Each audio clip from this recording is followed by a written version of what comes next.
My name's Atwal and I'm currently head teacher at Highlands Primary School. And my professional focus for a number of years has been on teacher professional learning. The biggest challenge I faced coming in as a head teacher was that the philosophy that I was promoting and the model I was wishing to develop was completely alien to the leadership team that I inherited. And I don't think that would be unusual, because if you're used to a hierarchical model, you then find it very difficult to be able to function in a distributed model. And an example of that is that for me to understand the experience for the children and the teachers, I need to speak to the children and the teachers. But the expectation here, or in many schools, is that that knowledge will be mediated through other leaders. So, for example, the deputies would expect me to ask them about what was going on in the classroom, rather than me going to find out for myself. And that was challenging for them, but I had a real sense of urgency in terms of what I wanted to do. And the most important people in the school are the children. The second most important people are not the head teachers or the deputy head teachers, they are the teachers. Those people that have day-to-day responsibility for those 30 children. And my job as a leader is to work with them, to empower them and to give them the tools to succeed. So we worked really in a model where myself and the teachers are equally accountable, and there's an imaginary two-way arrow between us, which means that we both agree on what we want the outcomes for our children, and then I have a responsibility to give them the time, the space, the knowledge, the resources to be as successful as possible. But they have a responsibility to come to me in a timely manner if they feel that there are any barriers to them achieving that.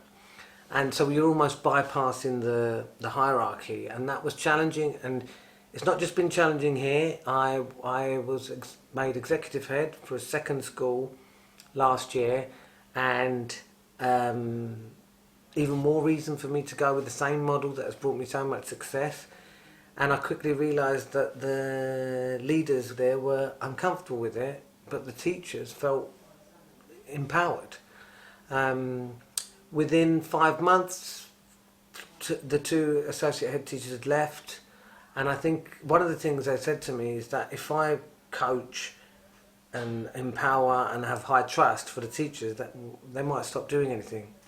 And that was alien to me, because what they were used to was a culture of monitoring and compliance, and I'm aiming for a culture of autonomy and empowerment. And a culture of monitoring and compliance may get everybody doing and working at a certain level, but you won't get creative risk taking that will enable your school to really grow. So that for me was a major challenge. But the way in which I work, the teachers love it, children absolutely love it, and parents were very supportive. So I think because there's a research background and a knowledge base to what I was doing, it wasn't just intuitive. I wasn't just saying, oh, I think this might be a good idea. I was saying that this is what my research is telling me what teachers want. They want opportunities to collaborate. They want opportunities to work with others, engage in professional dialogue. They want to learn and develop, and they don't feel they do that from judgment or lesson observations. So when we took all that away, I was very confident that the methods that I was deploying would be successful. Did I know that we would be as successful as we currently are? Maybe not, but I certainly knew that we would, if you have the right mentality and you don't worry too much about making mistakes or changing your mind, or not having to wait for some imaginary date to decide actually we're going to backtrack. When I first came here, I was told by leaders that if you said you're going to do something, even if you don't think it's working, you need to keep doing it, because otherwise people might think you don't know what you're doing. And I just thought that was alien, really. I would have thought, well, actually strong leadership means, yeah, we've given it a go, but it's not working, let's stop. There's quite a degree of self-confidence, but one of the reasons I encourage every teacher to engage in research is because it develops your confidence. It enables you to see what is working so that you can replicate that. And so my confidence came from my research background, my engagement and my practical research that I undertook, which made me realise actually this was going to be far more effective than what is traditional in schools in terms of over monitoring and scrutiny, which I don't think will empower the staff in the same way. Well, I think sometimes people who have started with us, most of our teachers are started with us as student teachers, and they've learned and they only know this environment. Having said that, they do have friends in other schools, so they know they're working in a very unique and different environment. But what is particularly striking is for those teachers who were here before I came and who are here after.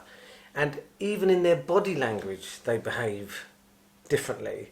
How they talk about the profession, how they feel that they have a voice and they are involved and empowered to make decisions, how they feel they've been able to grow as professionals away from that fear of judgments, how the appraisal system has moved away from a judgmental one to one which is about empowering and learning, and also the way in which I often say it isn't the people that make a difference in the school, it's the relationships between them. And when you're creating an environment in which people are learning and growing together, then there is a dynamic element to that. And I won't have the statistics, but I'm very confident that when I spoke to other head teachers about whether or not we could pool resources to cut costs for masters. And some head teachers turned around and said that we don't want our teachers to do a master's, we're not paying for that because they might just go and get a job in another school. And I thought they were really missing the point, because if I feel valued and I'm engaging in learning and I'm being supported to develop, that will impact upon my well-being and I'm less likely to be sick. So I would argue that we spend less money on supply cover exactly because of the system that we encourage. And I know if we looked at figures in terms of our retention of staff and the number of teachers that want to join us, we are doing something different and we are doing something unique. I don't think it should be, and I don't think it's difficult, and I think that every other school could and should be doing this, but people have their own opinions. But I think if we want to look nationally at retaining staff and protecting staff and empowering and developing staff, then I think certainly our school is a model that would be worth investigating. As we were developing the school, one of the things I quickly realised was that we needed a far more creative and engaging curriculum. But I wanted everybody to be part of the process. Now, I don't think the curriculum should be restrictive. I think that the way in which there's sufficient choice for schools to be creative in their curriculum. And I know that in many schools it can be narrowed. But we believe that our children will achieve well in terms of the reading, writing and maths within a creative curriculum. So our model is around, we have a whole school theme. So the whole school theme might be London, or it might be frozen worlds, and then different phase groups, year 1 and 2, year 3 and 4, year 5 and 6, maybe looking at particular aspects. We always start with the core text, but then there might be aspects of geography or history that is taught through that. What is different is that the teaching teams design, we might have an overview, a skeleton, but the teaching teams decide in terms of the context of their children what would be the most engaging curriculum experience for them. So I don't think that's too dissimilar from what other schools do or can do, but we are constantly refining it and developing it each year. So in light of what we may have talked before, but certainly the focus is on engaging our children through high quality curriculum experiences, but also through strong dialogic teaching. So we believe children learn best through talk, so the role of the teacher is to facilitate quality talk, and that's another journey that we've been on for a number of years. I've been very fortunate because last year's year 6 were the cohort of children that joined in reception when I started. And it's been a privilege to watch them go through that journey. Now, anyone's learning, whether you're an adult or children, in terms of confidence, is brittle. And I'm a strong believer that to be able to be really successful, you need fantastic teachers year after year after year after year. and teachers who follow the same philosophy consistently. So, understanding dialogic teaching and having a voice. What do we want our children to achieve? We want them to be empowered. We want them to feel that they have a voice, that they can make a difference, that they feel they can make a contribution to society. We believe in their social and emotional development as much as their academic. And we want them to believe and see that effort leads to success, not ability. That they have the skills to know that if they persevere with something, and these are just buzzwords: resilience, grit, perseverance. It's nothing like that. Self-awareness.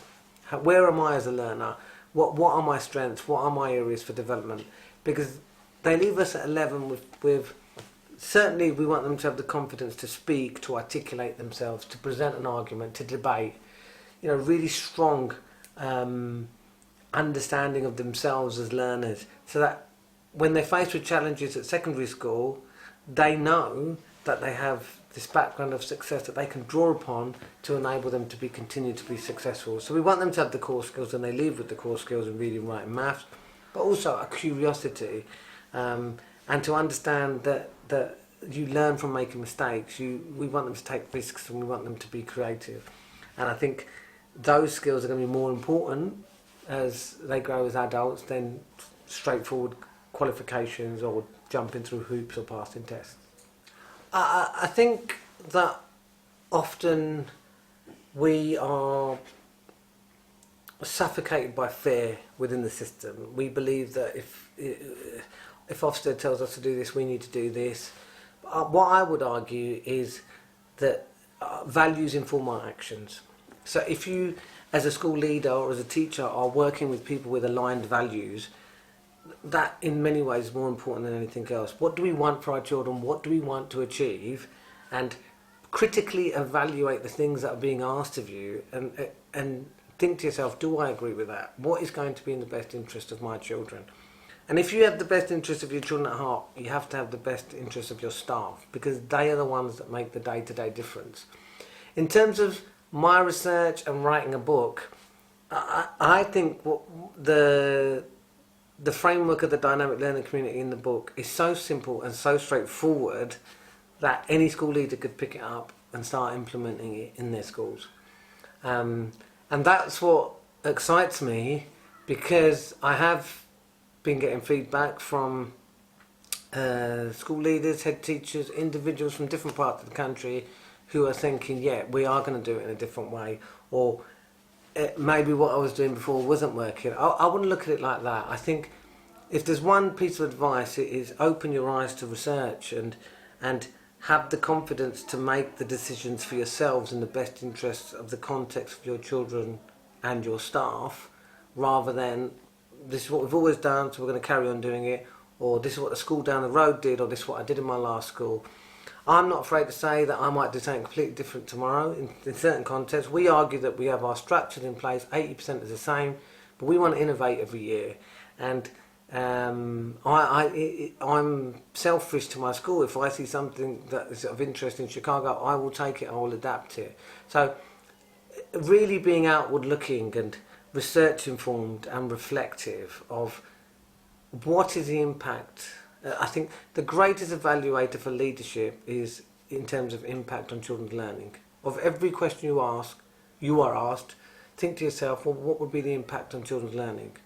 And I think that probably keeps me more grounded than anything, and enables me to critically evaluate the demands that are made upon me, so that I can be quite selfish and think primarily that these children right now in year 6, they're only going to ever have one year 6, and I'm their head teacher for that year, and they are better served by me continually learning and growing, so that I can make sure that they get the best possible experiences. So learn from research, collaborate with others, engage in professional dialogue, and